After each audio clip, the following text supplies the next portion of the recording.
How soon can you expect a personality change when you start training effectively? On today's show, that's what we aim to find out. These are the Porto Diaries. My name is Daljit. Welcome to Bustthenet.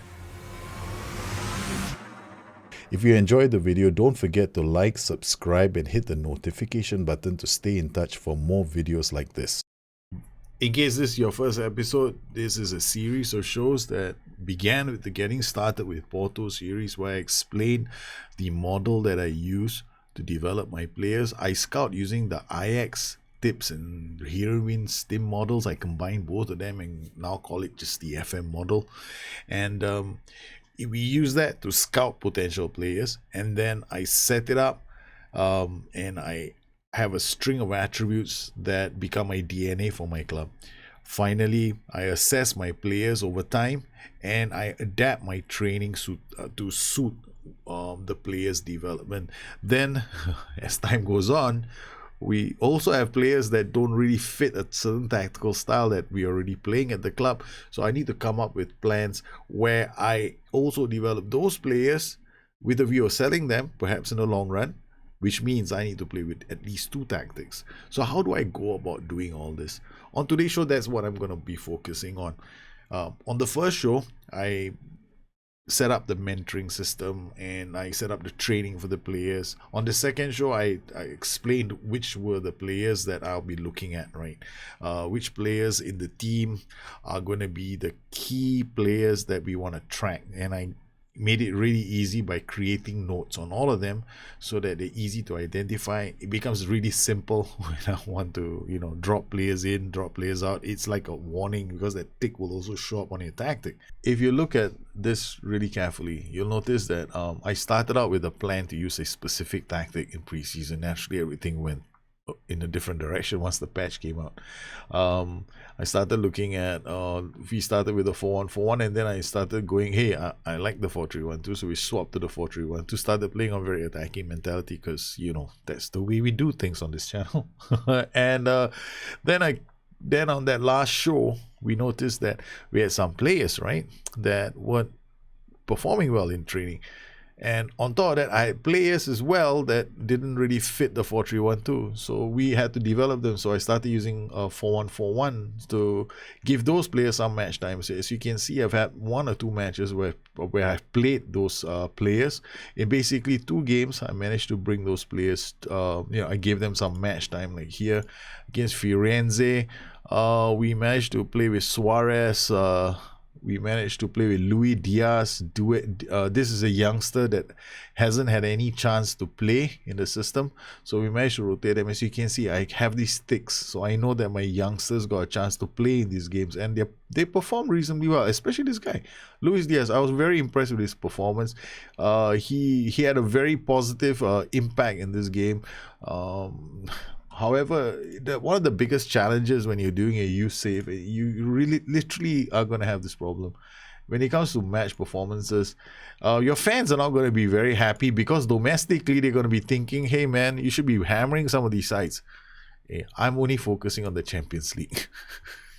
Okay, I'm rotating all my players. So the fans, well, you can shut the hell up, because you know why? We want to give the youngsters a chance to play. Champions League is where the big bucks are, and we make sure that in the Champions League we perform well. So in the Champions League we have been very good, especially some of these matches. One of the best matches I played so far was against Chelsea. We were away from home, and we were a goal down, and this is the team that heads out for the matches, and they turned in a performance. I was simply stunned and blown away at their reaction after falling a goal behind to Chelsea in the 8th minute. And honestly, I didn't make any changes to the tactic. I just had faith in my team.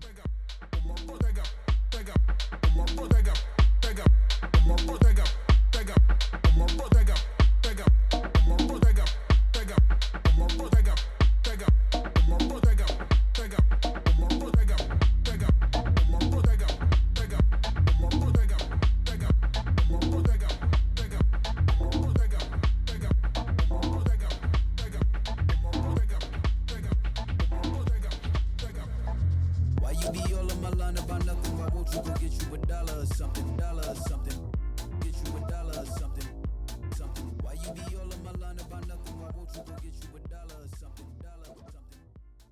as far as the results go, this gives us a chance to rotate players. As you can see, quite a number. That I know these players. Thomas Esteves is a youngster.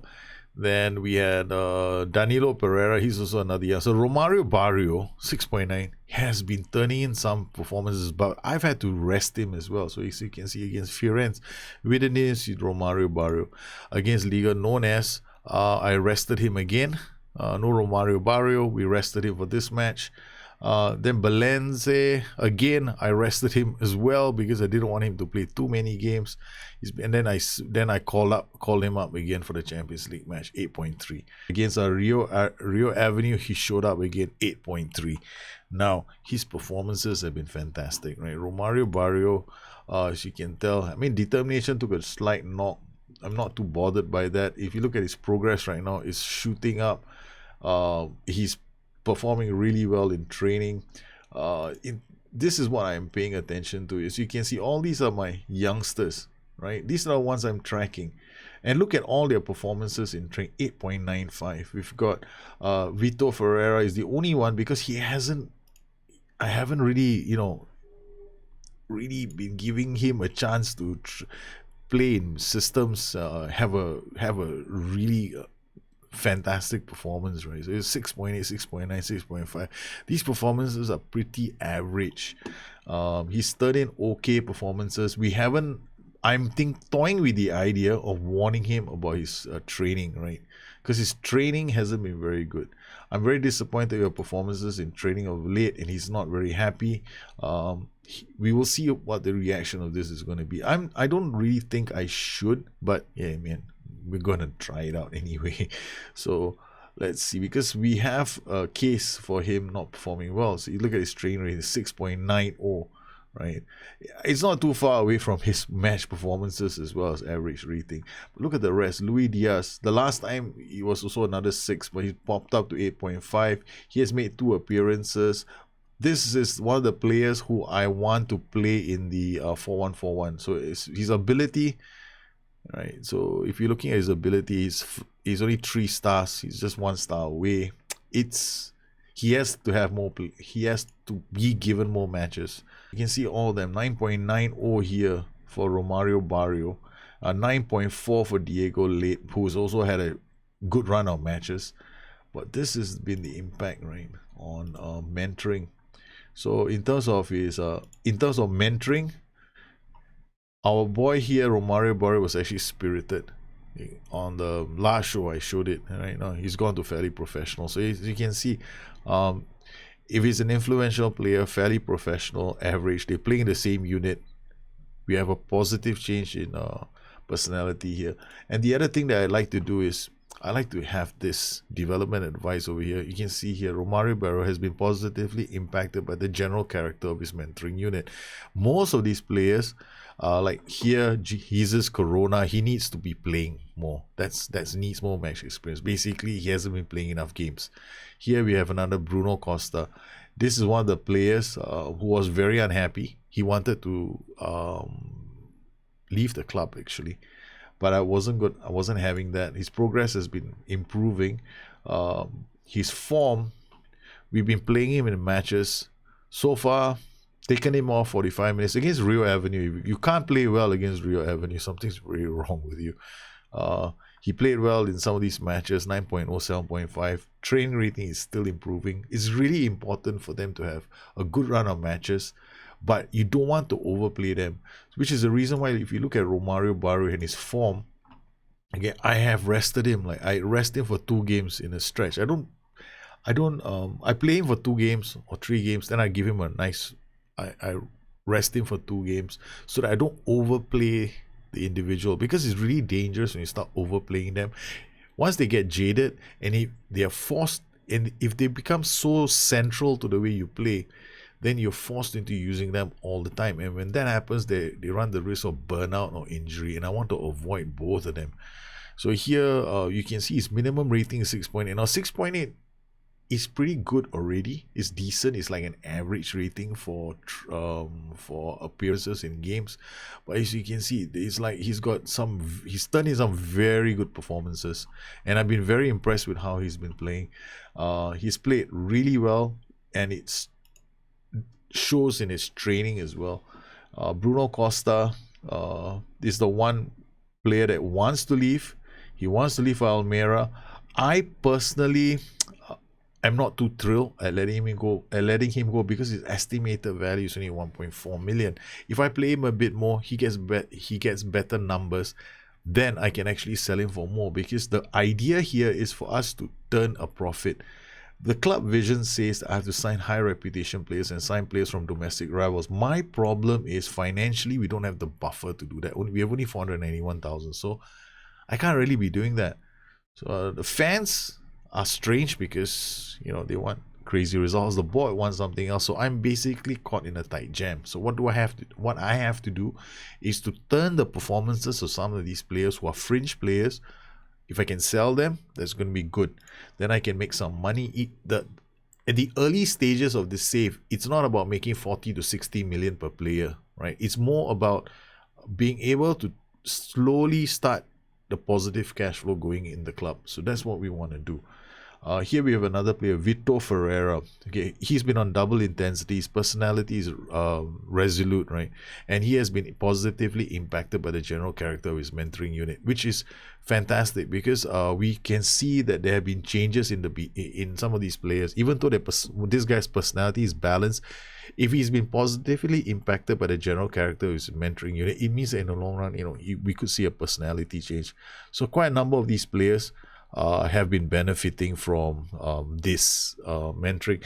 In terms of how we're doing right now, as you can see, most of the players that are turning in good performances are all of those players.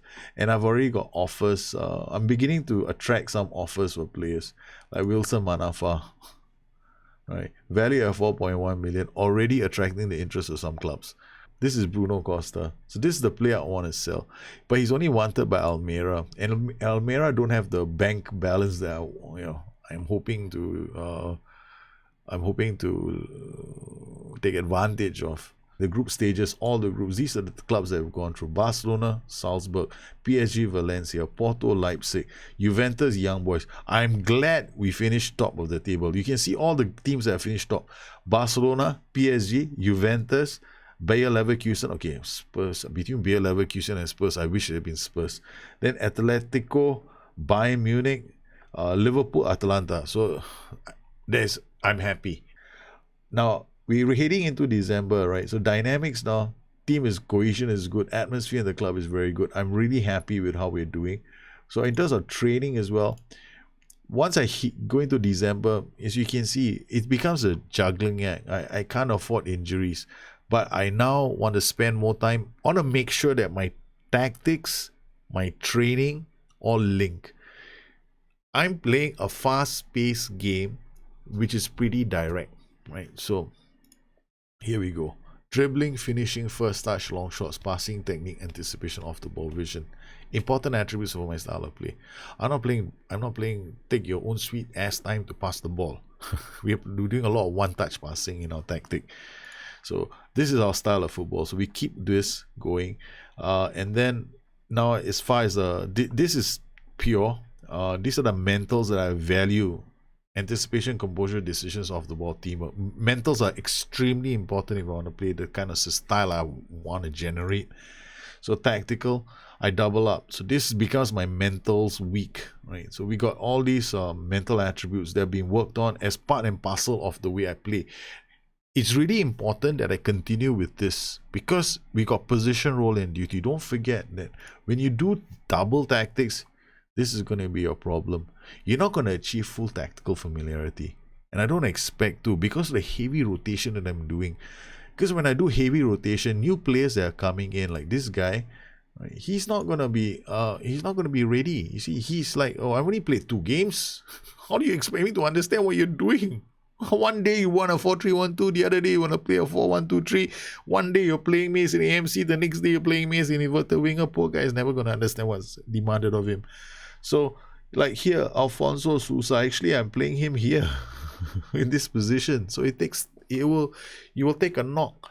So as far as when it comes to things like this, I make sure that my training still has position, role, and duty. Otherwise, we're gonna have problems, right? So the boys your training has to basically you gotta make sure that your training is suitable for the style of play that you want to generate. So here we have all these, and as the games get closer, of course, like here we got Boa Vista, we got 2 games, and naturally I will have a recovery rest and I'll shift things around. I'll probably remove because this is like 1, 2, 3, right? So this becomes, there's a strong possibility I take this, I put it here, right? I move these around, and then I just come in here, I give him physical recovery, then physical rest, and I move this here. Maybe I'll probably even lighten this one up, right? So that we make this a lighter week. So technical, I'll just do chance conversion and chance creation. This is a lot lighter than the blue ones, right? So if you look, this is chance creation. If I remove this and I just put outfield here, there's a slight shift up. If I take this and I put a blue session like attacking, right, the intensity goes up. It's really easy to see this, right? So I dial it down. I just go technical, chance conversion. I could even just give them a rest on this day, or match preparation, because match preparation, yeah. So that's it.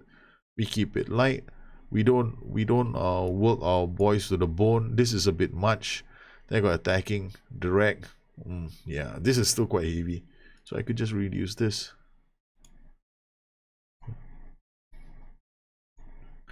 Then we get a lighter day here, and I make sure that, yeah, this is not too bad. Then I can actually put in match preparation, match review. You can stick match review in here, and we give this another rest, and I can actually put ball retention here, make this lighter as well. Wow, we got some good news. I didn't expect this. A couple players clear. When I started the season, the under 19 youth squad report was no hope. There's no hope. But suddenly we're starting to see some players, churning in some decent performances. So we got Vasco Souza, Carrero. He's performing well, progressing well in training. Franco Ribeiro. I mean, if I'm looking at the youth themselves, are they worth me investing some time in them? So if I look at these, right, so we got one player here, Pedro Alves. If he's a defender, we gotta get this up, right? So how do I know if he can go up? Let's look at his his attributes, right? You can see his height 1.83, man. Okay, so jumping reach 10. So we put him on strength, because strength gives him jumping reach. It is good because these are attributes I needed. I will probably leave him on strength for the next 2 years. I won't give them notes, meaning they wouldn't have a yellow dot yet, because I'm not absolutely convinced that they're good enough for me to start paying attention to. I just want them to get onto a training program where we try and guide the attribute development in a certain direction. If after a year I see growth in them, I see them having some potential, then I'm probably look at maybe moving them into the B squad or pushing them into the senior team. But the other problem is this: I already have 5 players that I'm rotating. The thing about development is this: you got to balance the number of players in the first team squad. We've done okay in terms of development, because the biggest change we've seen so far has been in the development of Romario Barrio. Now he is coming along really, really well. He might have taken a small dip in determination, but it doesn't really bother me very much. But now this is the part where we look at his passing, his vision, and his decisions, right? They are going up slowly. But what I plan to do with him is also get him to learn how to switch the ball to the other flank and play killer passes. But we're still ways to go, because if you go to training and development, I don't think you're going to get that option just yet. So passing, try killer balls whenever possible. I'm not sure that's a suitable trait for him to add to his game. Not yet. So we want his vision to go up. I want his decisions to go up, and I want his passing to go up. Once these are like 14, that's when that trait can be learned. So you gotta make sure that he's working in those areas. So that's basically a quick update on how these boys are doing in terms of training. Performances have been okay. Coaches, we still need a possession tactical coach. Board isn't giving me any latitude, and I can't go and sign one just yet. This is the one other missing piece in my puzzle. So moving forward, what have I got left to do?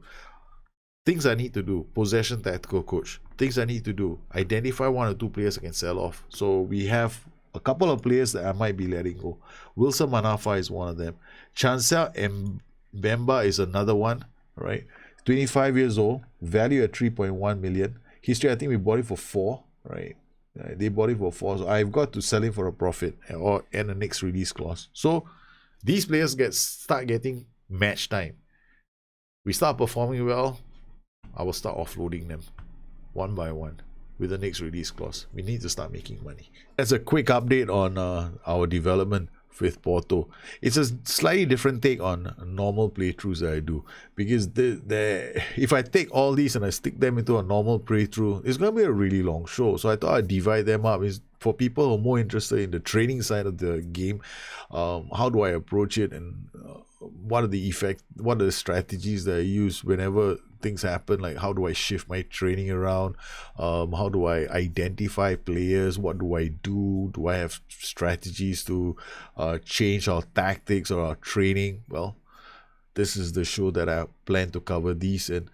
Well, I hope you enjoyed this edition of the Porto Diaries. If you guys have any questions, you know where to find me. You can always look me up on Twitter at Bustthenet or addicted2fm.com, my website. Once again, I want to thank everybody for supporting this channel one way or the other. You guys take care. Have a good one. I'll see you again soon. Bye-bye.